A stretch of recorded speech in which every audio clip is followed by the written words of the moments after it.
আমাদের প্রভু এক নবীর উম্মত, জীবন বিধান ওই শিবানী কোরআন। তবে কেন একলো হে মুসলমান, এক হও এক হও করিয়াও বান। আলহামদুলিল্লাহ। প্রাণপ্রিয় জেলা কুষ্টিয়া বেড়ামারা থানার অন্তর্গত ষোলদা ঘাটপাড়া জামে মসজিদের উদ্যোগে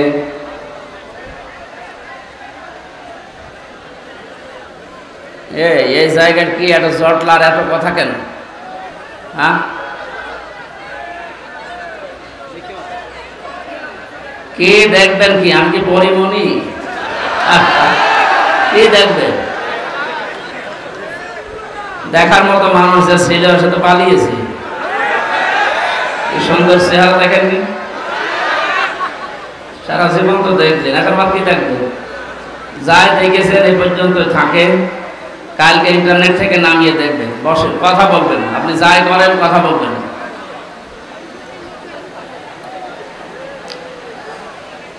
মহাবিশ্বের মহাবিশ্বয় আমাদের মালিক, আমাদের মনিব, মহান রব্বুল ইজ্জাত ওয়াল জালালের মুখের পবিত্র বাণী কোরআন কারীম তাফসীর ও কোরআন মাহফিলের স্বনামধন্য সভাপতি,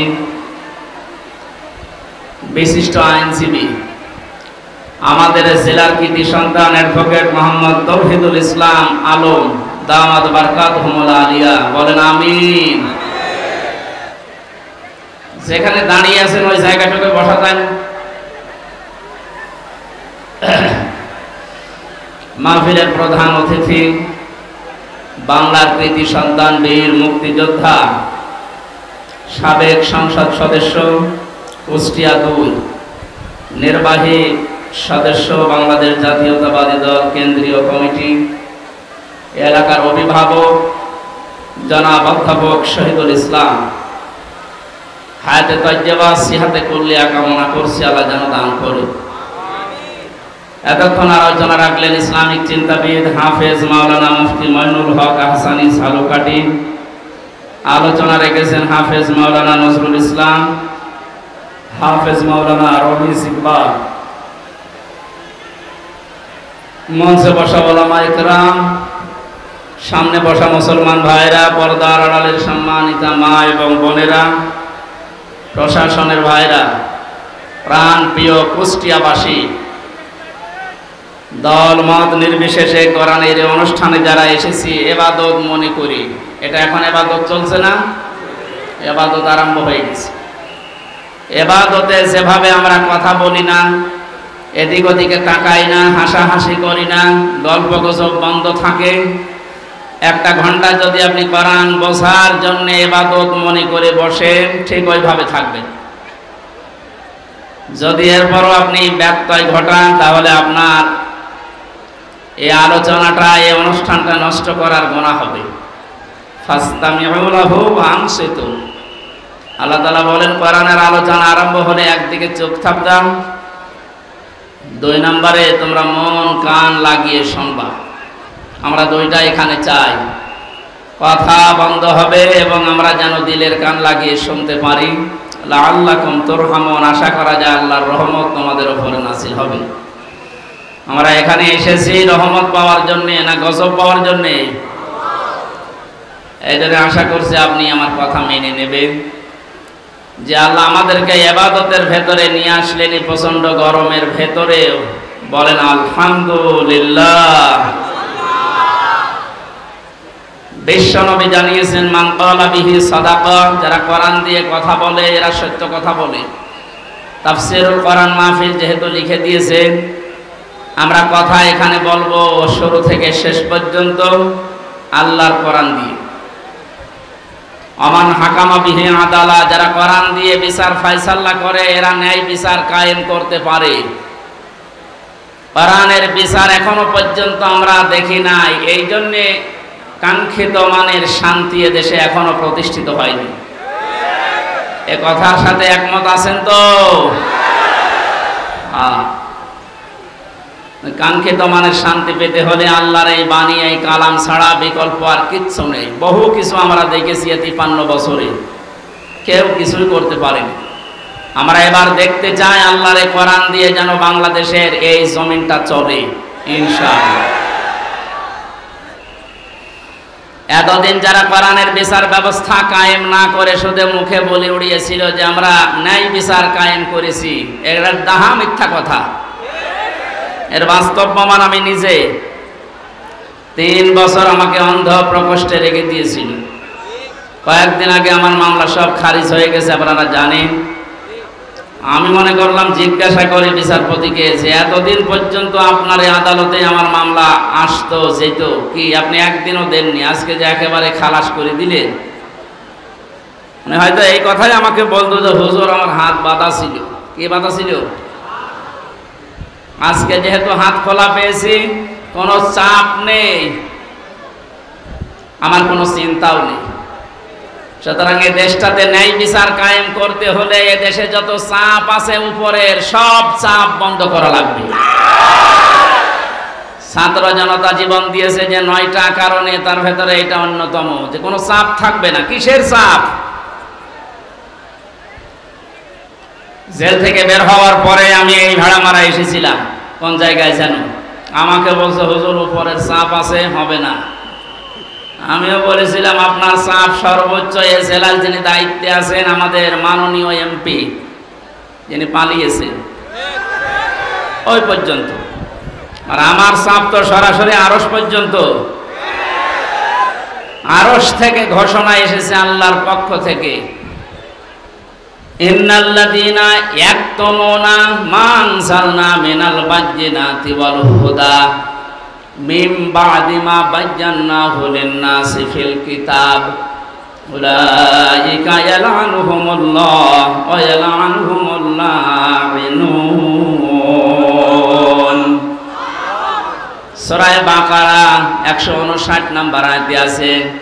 2 নম্বর পারার 3 নম্বর পৃষ্ঠা 4 নম্বর লাইনে পাবেন তাফসিরে ইবনে কাসির আর ফি জিলালিল কোরআনের ব্যাখ্যা। আল্লাহ পাক বলেন, নিশ্চয় যে বা যারা গোপন করছে ভবিষ্যতেও করবে। ইয়াকতুমুনা এই শব্দটা আল্লাহ গঠন করেছেন, বানিয়েছেন 2টা কাল দিয়ে, বর্তমান, ভবিষ্যৎ, প্রেজেন্ট, ফিউচার।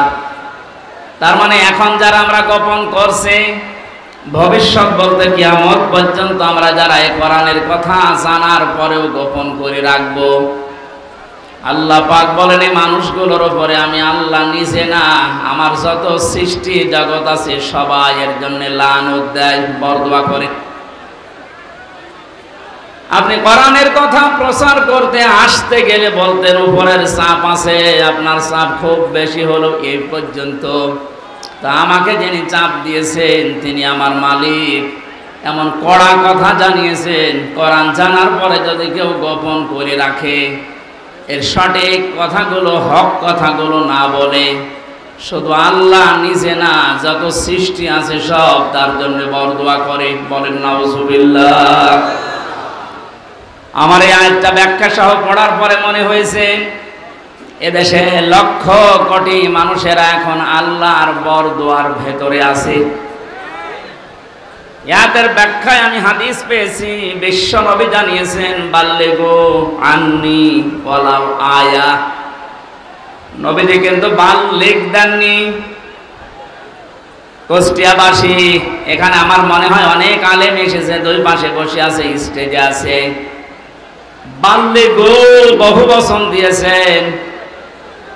এ বাল্লিগুর ভেতরে হামজা যেমন আছে, অধ্যাপক শহীদুল ইসলাম নেই। আসতে বলেন। আজকের আলম সাহেব নেই। এ পৃথিবীতে যে আল্লাহ বলে একজন আছে স্বীকার করে, সেই বাল্লিগুর ভেতরে শামিল। তোমরা প্রচার করো সবাই মিলে, আন্নি আমার পক্ষ হতে, ওয়ালাউ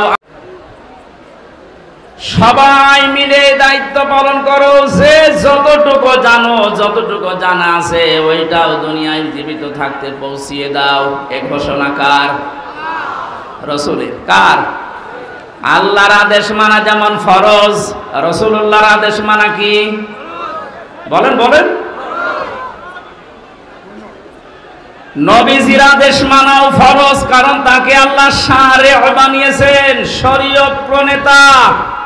তিনি যদি হ্যাঁ বলতেন তামাম দুনিয়ার মানুষের জন্য এটা হালাল, যদি না বলতেন তামাম দুনিয়ার মানুষের জন্য এটা হারাম হয়ে যেত। এত বড় পাওয়ার দিয়েছিলেন আল্লাহ পাক নবীকে, পৃথিবী থেকে শুধু পা তুললে আসমানে চলে যেতেন।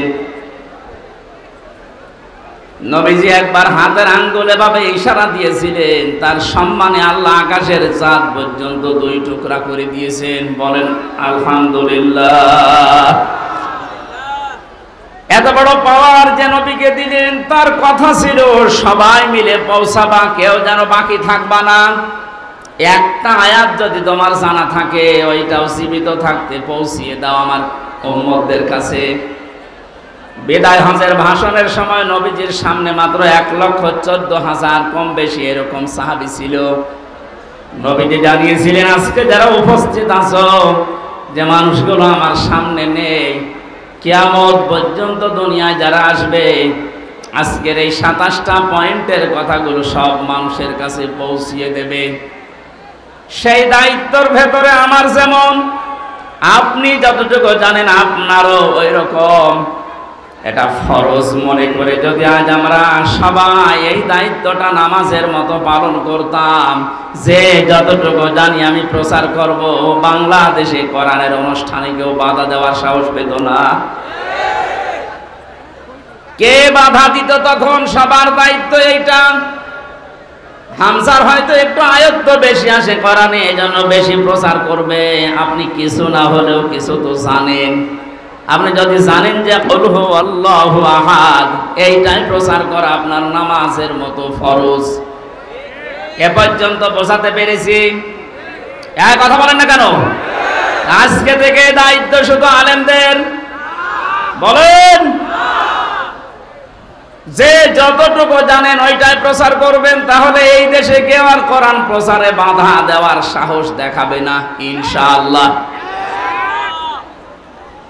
আমরা আল্লাহ এবং তার সৃষ্টি জগতের বরদোয়া থেকে, গজব থেকে, লানত থেকে বেঁচে থাকতে পারবো। পক্ষান্তরে অপর পৃষ্ঠায় আল্লাহ জানিয়েছেন, কোরআনে কারিমের জ্ঞান থাকার পরে যদি কোনো মানুষ দুনিয়ার কোনো স্বার্থ পেয়ে সিদ্ধির কারণে গোপন করে রাখে, আমান আযলামু মিম্মান কাতামা শাহাদাতান ইনদাহু মিনাল্লাহ ইলা আখিরি আয়াত। সূরা বাকারা প্রথম নাম্বার পারার 20 নাম্বার পৃষ্ঠার 13 নাম্বার লাইনের 140 নাম্বার আয়াতের প্রথম অংশে আছে। এটাই ইবনে কাসিরে পাবেন। আমি ব্যাখ্যা সহ বলতে গেলে অনেক সময় লাগবে, এই জন্য সামারাইজ করে করে শেষ করছি। আসলাম দিয়েছেন আল্লাহ, এটা সুপারলেটিভ ডিগ্রি বলা হয় ইংরেজিতে। এর চাইতে ভয়ঙ্কর শব্দ আর নেই আরবিতে। আল্লাহ বলেন, পৃথিবীর বড় জালেম দেখতে চাও? এই পৃথিবীতে সবচাইতে বড় জালেম আল্লাহর কাছে ওই লোকটা যার কাছে কোরআনের জ্ঞান থাকার পরেও দুনিয়ার কোনো স্বার্থ পেয়ে গোপন করে রাখে। আর আমার তো মনে হয় বাংলাদেশে এই চরিত্রের মানুষ বেশি। এ জেলায় নেই? এখানে হাত তোলেন তো।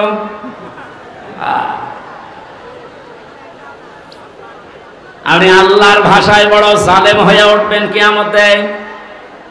আমি সেদিন মিরপুরে জালেমের ব্যাখ্যায় বলেছিলাম, জালেম এই শব্দটা এত ঘৃণিত আল্লাহর কাছে, আল্লাহ নিজে জালেমদের বিরুদ্ধে মামলা দায়ের করবে।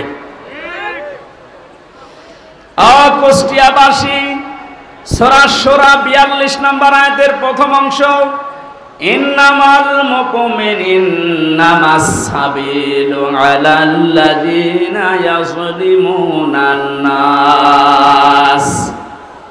আল্লাহ পাক বলেন, অবশ্যই আমি নিজে মামলা দেব, নিজে কেস করব, অভিযোগ দায়ের করব তাদের বিরুদ্ধে যারা এই দুনিয়াতে মানুষ হয়ে মানুষের উপরে অত্যাচার করছে এবং করবে। আল্লাহ ইয়াসলিমুন আল মুসলিমুনা দেননি যে মুসলমানদের উপরে শুধু অত্যাচার করে তারা আমার মামলার আসামি না। ইয়াসলিমুন আন নাস, পৃথিবীতে যে কোনো ধর্ম অনুসরণ করতে পারে, কিন্তু তো মানুষ ও কি মানুষের উপরে যারা জুলুম করছে ভবিষ্যতেও করবে। কেন ভবিষ্যৎ দিলেন? আল্লাহ জালিম না দিয়ে ইয়াসলিমুন দিলেন কেন? পৃথিবীতে এখন অনেকে জুলুম করছে, এমনকি এই পৃথিবীতে অনেকে এখনো টার্গেট নিয়ে আছে ভবিষ্যতে জুলুম করবে। এটা আমি বেশি বলে ফেললাম। অনেকে যে জুলুম করবে তার ভাবসাব দেখে বোঝা যাচ্ছে। জালেমরা তো পালিয়েছে, জালেমের পরে 5 তারিখ থেকে আজকের এই 9 তারিখ, 1 মাস 4 দিনে আমরা অনেককে জুলুমের সাথে জড়িত হতে দেখে ফেলেছি। এখন যদি আপনি জুলুম শুরু করেন, থালা হাতে পেলে কি করবেন? সুতরাং আপনি থামেন। যারা জুলুম করছেন তাদের সর্বোচ্চ নেতা বারবার ওখান থেকে ভিডিও বার্তা পাঠাচ্ছে যে থামেন। এ দলের নাম নিয়ে কেউ যদি জুলুম করে, অত্যাচার করে, চিন্তায় করে, যে কোনো কাজ করে, এর জন্য দল দায়ী না, সে তার নিজের জন্য দায়ী। এদেশের মানুষ কন্যা নামে যিনি পরিচিত ছিলেন আমরা দেখেছিলাম, বাতাস একটু ঘুরে গেছে তখনই ভিডিও বার্তা দিয়েছে ছাত্রলীগ এটা আওয়ামী লীগের কোনো অঙ্গ সংগঠন না। এত আদর মহব্বত দেখতাম, অথচ বাস্তবতায় একটু বাতাস ঘুরেছে। তাই যদি এই পরিচয় দিয়ে ওরা আমাদের দলের কেউ না, অঙ্গ সংগঠন না, যিনি অলরেডি এখন ঘোষণা দিতেই আছে প্রতিদিন কিছু মানুষের কাজ কারবার দেখে, এরপরও যদি আপনি সংশোধন না হন, আপনারও কপালে জালেমদের মতো আগুন লাগবে। আমি আর নিচে নামলাম না, নাকি আরো নামবো? অত নিচে নামা ঠিক হবে না, কারণ এখনো তো ভালো শুরু হয়। এই আয়াত দিয়ে যেটা শিক্ষা দিতে চাই, কুষ্টিয়াবাসী, 64 জেলার ভেতরে কুষ্টিয়া আমার কাছে প্রিয়, কারণ এখানে আমার জন্ম। সব জেলার চাইতে আপনাদেরকে বেশি ভালোবাসে একটু, কারণ এখানে আপনাদের সাথে আমার সম্পর্ক একটু বেশি। কথা বলে ঠিক কিনা? আশা করছি আপনি বুঝেছেন। জালেমরা কিন্তু হামজার টার্গেট না, জালেমরা টার্গেট আল্লাহর। সুতরাং 15.5 বছরে যিনি জুলুম করেছেন, আমি 11টা ফেরেশতা দেখেছি। প্রথমে যেটা দিয়ে শুরু হয়েছিল বিডিআর, 950 উপরে আমার সাথে জেলখানায় 3টা বছর অনেককে দেখেছি। দীর্ঘ শ্বাস যখন ফেলতো, ডাক দিয়ে বলতো হামজা ভাই আর 1 মাস পরে রিটায়ার্ড হয়ে যাব, অথচ 14 বছর জেলে আছি, কিচ্ছু জানি না। আপনি এই শ্বাসটা কিভাবে নষ্ট করবেন? মাজলুম যদি কোনো কথা মুখ দিয়ে একবার বের করে ফেলে, আল্লাহর নবী জানিয়েছেন ইত্তাকি দাওয়াতাল মাজলুম ফাইন্নাহা লাইসা বাইনাহু ওয়া বাইনাল্লাহি হিজাব। মুসলিম শরীফের হাদিস। নবীজিকে দিয়ে আল্লাহ বলাচ্ছেন, নবী আপনি বলেন, হে পৃথিবীর মানুষেরা যা করো করো, কিন্তু মাজলুমের বরদুয়া থেকে নিজেকে বাঁচিয়ে রাখবা। কারণ মাজলুম যদি এরকম কোন শব্দ বের করে ফেলে, ওটা সঙ্গে সঙ্গে আরশে চলে যায়। কত মাজলুমের চোখের পানি জেলখানার অন্ধপ্রকোষ্ঠে পড়ছে। এ পৃথিবীতে দেখলাম এই বাংলাদেশ নামে একটা দেশ, এখানে 1628 জন মানুষ এই চেয়ারে বসে দায়িত্ব পালন করছে। মেন যারা বাস্তবে দেখেছিলাম, এই 1628 জনের ভেতরে 1627 জনের হাত বাঁধা, একজনের হাত খোলা ছিল। একজনের হাত খোলা ছিল আবু সাইদের। হ্যাঁ, ওর হাত যদি খোলা না থাকবে এভাবে করে দিল কি করে?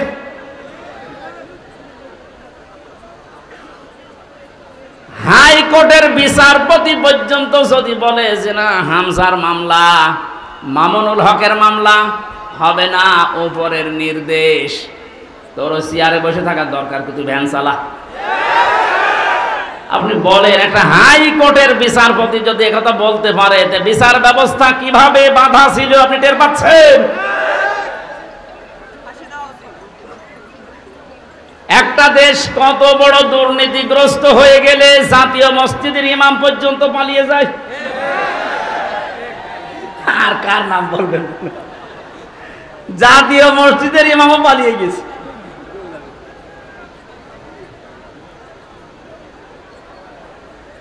কুষ্টিয়াবাসী, আমি আবার বলছি যে মানুষগুলো এই 1628 জন, এদের দোসর যারা সব আল্লাহর মামলার আসামি। বাদী যত বড় হয় মামলা তত কঠিন হয়।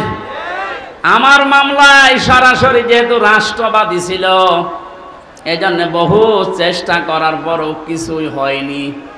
এই মামলাটা 31 বার উঠেছে, সিএমএম কোর্ট, জজ কোর্ট, হাইকোর্ট মিলে, হবে না। অথচ এই মামলায় যদি সাজাও লাগিয়ে দেয়, 3 মাসের বেশি সাজা হয় না। তাই এখনো গোপনে ভিডিও বার্তা পাঠাচ্ছে, আপা আপনি পাল্টাবেন না, আপনি ঘাবড়ায়েন না, আমরা আছি। আপনি ঘাবড়ালে আমরা নরম হয়ে যাই। শয়তান তো দেখেনি, ওই ভিডিওতে যারা দেখলাম, আমার মনে হয় শয়তান যদি আমি দেখতাম তো ওই রকমই হইত। এটা টাটকা নির্ভেজাল শয়তান। তো জানা শোনার পরে জালেমের পক্ষে সাফাই গায়, জালেমকে সাহস দেয়। নবীজি জানিয়েছেন, তিরমিজি শরীফের হাদিস, কেউ যদি জেনে শুনে জালেমকে সাপোর্ট দেয়, তার পক্ষ নেয়, তাকে ভালোবাসে, সহযোগিতা করে, ও নবীর উম্মত থেকে বের হয়ে যায়। সুতরাং আপনি নবীর উম্মত থাকবেন না বের হয়ে যাবেন, এখন সিদ্ধান্ত নিন। যেহেতু জালেমদের প্রতি বরদোয়া, জালেমদের প্রতি মামলা কার? ছোটখাটো জালেম যারা আছেন, এখনই তওবা করে ফিরে আসেন। আমার বংশ, আমার বাড়িতে এই যে এবি থানা, আগে সদর থানায় ছিল, এখন এবি থানা, হালসা না আটাবিরাফিটা, বংশের 100 জনের 98 জন আওয়ামী লীগ করত। ওরা আমার মনে হয় যে শক্ত আওয়ামী লীগ। ওরা বঙ্গবন্ধুকে মনে করতো সেকেন্ড মুভ। 5 তারিখের পরে বিকাল আসতে আসতে আমার কল দিয়ে বলছে, বাবাজি আমরা সব পাল্টিয়ে গেছি। পাল্টিয়ে গেছে মানে এখন আমরা সব জামাত ইসলামী করি। কিসের জামাত?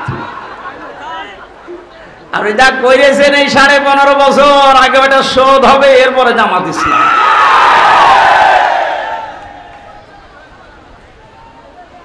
না, তারপরেও এরা যা সেকেন্ডে পাল্টিয়েছে, চলিয়েছে। এই জন্য যারা ছোটখাটো জালেম আছেন, হালকা পাতলা, আপনারা আশা করছে ফিরে আসবেন। নয়তো মৃত্যুর গড়গড়ানি শুরু হলে জালেমদের কিন্তু আর কালেমাও নসিব হবে না। বেঈমান হয়ে আবাদান চিরকালের জন্য জাহান্নামে থাকা লাগবে। কথা বলেন ঠিক কিনা? অন্তত অন্য জেলায় যাই হোক, আমার জেলা জাহান্নামে যাবে, আর আমি সারা দেশে আমি ঘর ছেয়ে বেড়াই, আর আমার ঘরের খড় নেই। না, এটা করা যাবে না। আমি আহ্বান জানাচ্ছি, আপনাদের বিবেককে কাজে লাগাবেন। জালেমদের পক্ষে আমরা কোনোদিন ছিলাম না, ইনশাল্লাহ সামনে কিয়ামত পর্যন্ত এই বাংলাদেশে জালেমদের পক্ষে আমরা থাকবো না ইনশাল্লাহ। কোরআনে কারিমের অনুষ্ঠানে যেহেতু এসেছি, কোরআন কিভাবে মানুষের কাছে উপস্থাপন করা লাগে এ ধরন আল্লাহ শিখিয়েছেন কোরআনে। ওইভাবে বলবো নাকি মন মতো বলবো?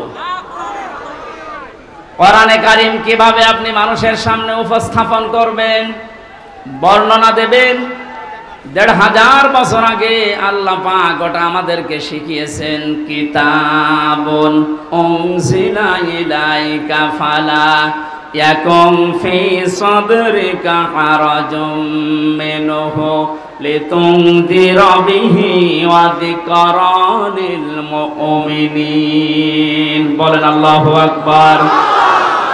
সূরা আরাফ 8 নম্বর পারা 10 নম্বর পৃষ্ঠার 1 নম্বর লাইনের 2 নম্বর আয়াত।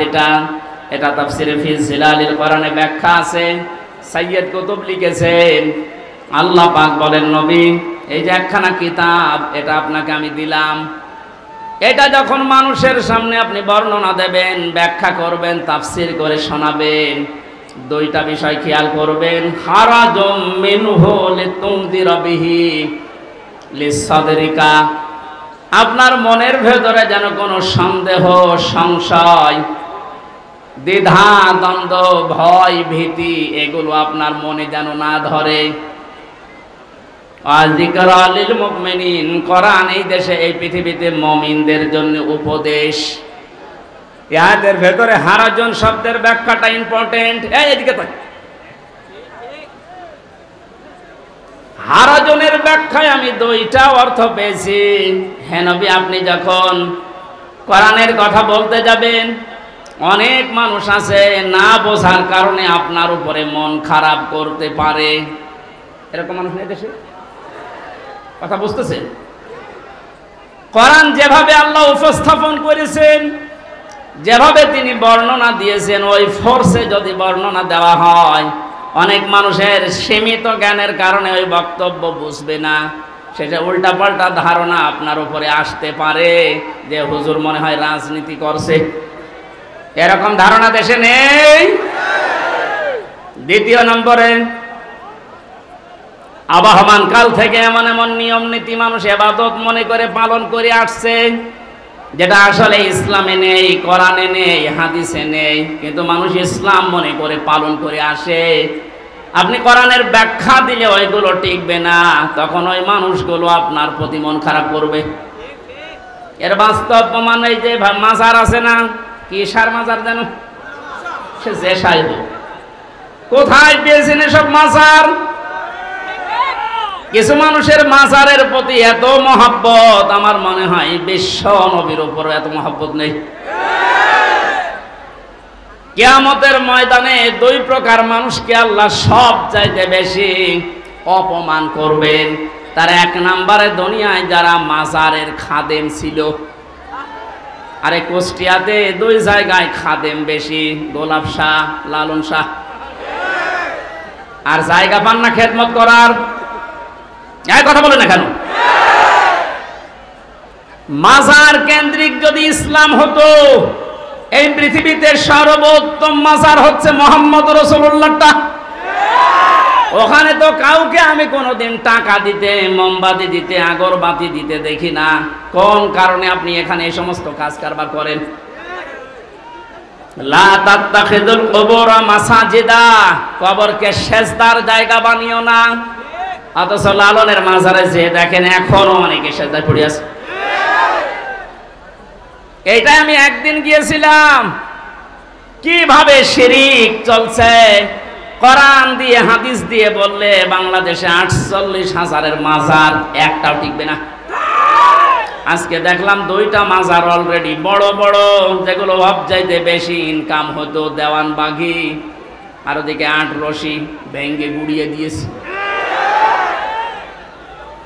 শিরিক যে দেশে চলে, ওই দেশে আল্লাহর রহমতের দৃষ্টি আল্লাহ তুলে নেয়।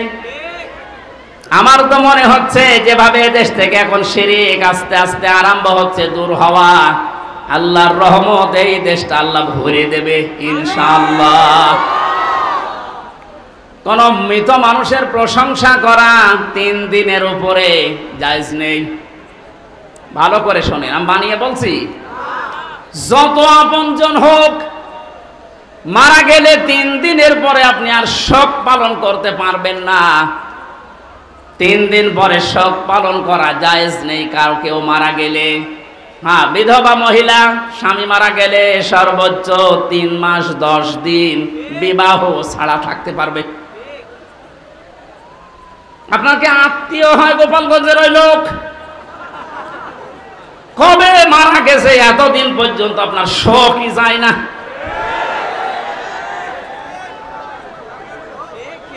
আপনাকে রাগ হয়ে গেল, তাহলে হাদিস কেটে বাদ দিয়ে দিন। আমি তো গোপন করলে আমার সমস্যা হবে, কিয়ামতে আমার জিহ্বা কেটে দেবে। কথা বলুন। আমি আপনাকে বাঁচাতে চাচ্ছি, যেহেতু ইবাদত 1 দিন 2 দিন 5 দিন না। ওয়া'বুদ রাব্বাকা হাত্তা ইয়াতিয়াকাল ইয়াকিন, সূরা হিজরের 99 নম্বর আয়াত, 14 নম্বর পারার 5-6 নাম্বার পৃষ্ঠা 4-5 নাম্বার লাইনে আছে। আল্লাহ বলেন ইবাদত করবা 2 দিন 5 দিন না, যতদিন মরণ না আসে ততদিন। এটা যদি একটা ইবাদতের কথা বলছি, শোক পালন করা জায়েজ নেই 3 দিনের উপরে। এটা নেই ইমাম হোসাইন মারা যাওয়ার পরে আজও যারা শোক পালন ছাড়েন না, আপনি ইসলামে নেই। এটা একটা বেদাত। এক কথা বলেন না কেন?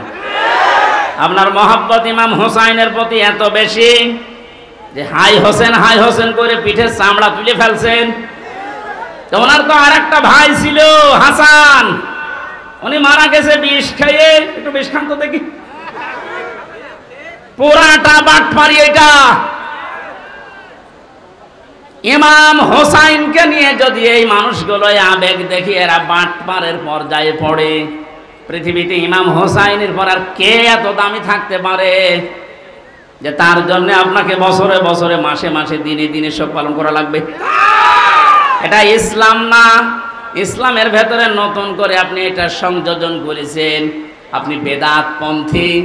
নবীজি জানিয়েছেন কেউ যদি বেদাত আরম্ভ করে, ইবাদত না অথচ ইবাদত মনে করে পালন করতে বলে, ওই লোকটাকে সালাম দেওয়া পর্যন্ত সাইজ নেই। কত বড় কঠিন কথা দেখেছেন। যারা বেদাত আবিষ্কার করে তাদের সালাম দেওয়া জায়েজ নেই। অথচ এমন হাদিস আমি কোনোদিন পড়িনি, পাইনি যে নামাজ পড়ে না তারে সালাম দেওয়া যাবে না। পেয়েছেন? কেউ পেয়েছেন? নেই। রোজা রাখে না তারে সালাম দেওয়া যাবে না, আমি পাইনি। কিন্তু ইসলামের ভেতরে নতুন করে কিছু ঢুকিয়ে কেউ যদি ওইটা ইসলাম মনে করে পালন করে, তারে সালাম দেওয়া জায়েজ নেই। আর এগুলো সব বেশি হয় এই 48,000 দরবারে। এই জন্য শিরিক যখন এই দেশ থেকে বিদায় নিচ্ছে, আল্লাহ রাব্বুল আলামিনের রহমত এই দেশে বৃষ্টির মতো নাজিল হবে ইনশাআল্লাহ। তাই বলে আবার বৃষ্টি শুরু হয়ে গেল না?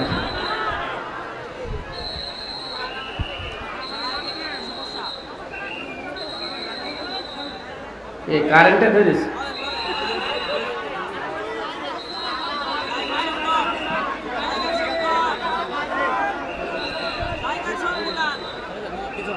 এই সমস্যাটা বলবেন তো? দেখতে পাচ্ছেন না কি করা যাবে? মা এখানে প্রায় 1 কিলোমিটার শুধু মানুষ দেখে আসলাম। 1 কিলোমিটার শুধু মানুষ, পা ফেলার জায়গা নেই। যেখানে আছেন ওইভাবে থাকেন ভাই। আর আপনাদের এই চাইতে আর বড় জায়গা ছিল না? না, কষ্ট হয়ে যাচ্ছে মানুষের।